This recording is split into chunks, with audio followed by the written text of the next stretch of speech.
right, Coach, your defensive line's been causing a lot of pressure, particularly last week at FAU. What have you liked about your guys? You know, kind of like the first week, we're able to, I think everybody that traveled was able to see some time at some point during that game, which was good. You know, part of it's the offense, obviously scoring like they do. But honestly, I thought we played really poor last week.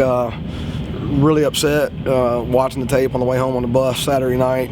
We left a lot of plays out there. We did, whether it was missed tackles or not being on the upfield shoulder and letting the quarterback break contain. And you know, some of it is the youth, and they're learning as they go. And you try to be mindful of that. But a lot of it, I thought we just you start going into season, and on Tuesday, Wednesday, you get your work versus scouts, right? And we're not going fastball versus the offense like you do during camp. And I think if you're not careful, you know, you lower your level to the scouts a little bit, or you start, you know, developing a bad habit. And I think maybe some of that's happened. I don't know, but we was not happy with the way we played last week, to be honest with you.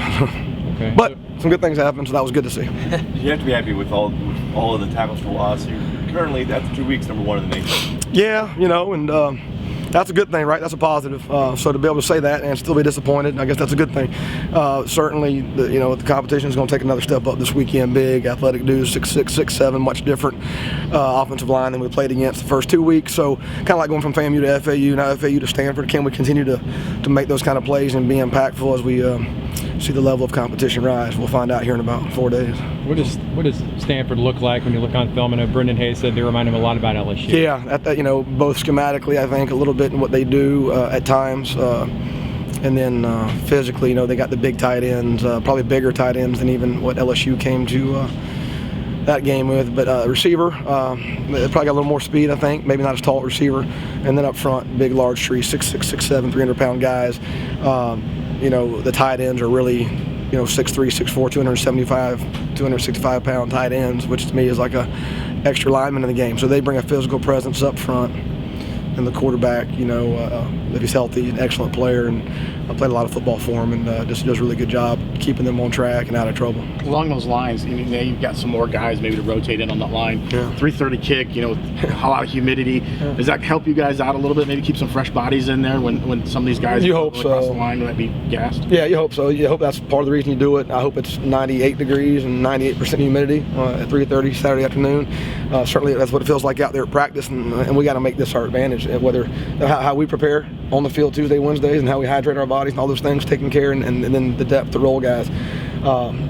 That's got to be an advantage for us, and it needs to be, and that's what we hope it is. When you talk about things that you didn't like, missed tackles, loss contained, what is really the top issue that you want to work on, or we're working on? #1. Pad level, hands, you know, playing with tight inside hands, playing with low pads. And I think what I was most disappointed about last week, certain offenses, you know, with the down lineman, there's times you don't have any clue. You just got to get lined up and react to your visual key and what he gives you, the guy you're playing to, and you got to respond to what we get. There's other times we play people and there's a tell. You know, maybe it's a gun back to me, and I know exactly how they're going to block, so I can either tighten or loosen my alignment to defeat that block, right? That's what we didn't do a good job of. We didn't take what I thought the game plan and what we met on all week and what we tried to emphasize as a defensive staff.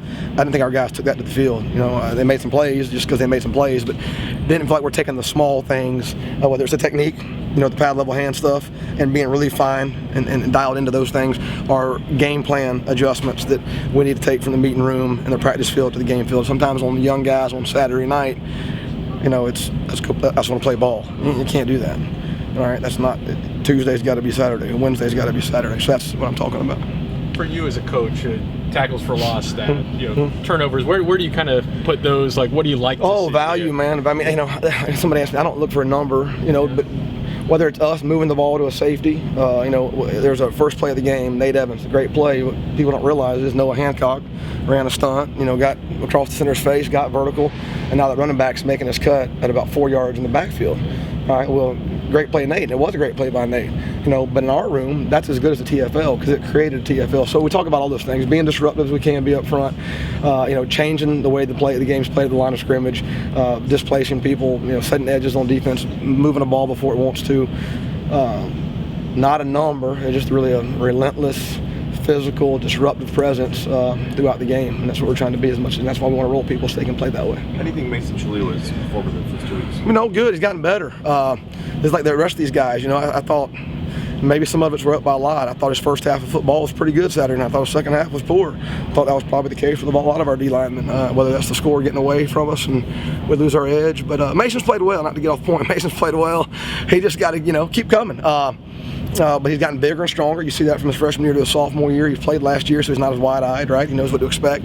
And when he goes and plays hard and plays with good technique, because he's a 300-pound, 6'4", 6'5" guy, he's got a chance, But when you're 6'4", 6'5", and you play high or you play wide, you got a lot of chest to give up too. So those things, like everybody else, he's got to continue to improve. But he's making plays, and that's something that is good to see. When there's a missed tackle on a play, is there a reason why in that case that's a missed tackle that you? Yeah, like for instance, Trayvon Morris Brash had a missed tackle, on he should have had a sack.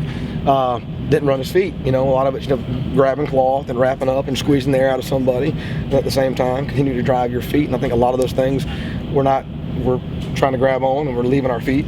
And now, we're missing a tackle, or there's times in our D-line instance when we're rushing off the edge and we're going for the upfield shoulder of the quarterback, so he's got to step up inside, but we're coming to the low shoulder, and all of a sudden that guy's, spinning out of there, and that's happened 2 or 3 times this fall.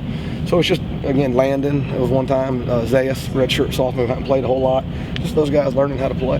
So. All right, Great job. Sir.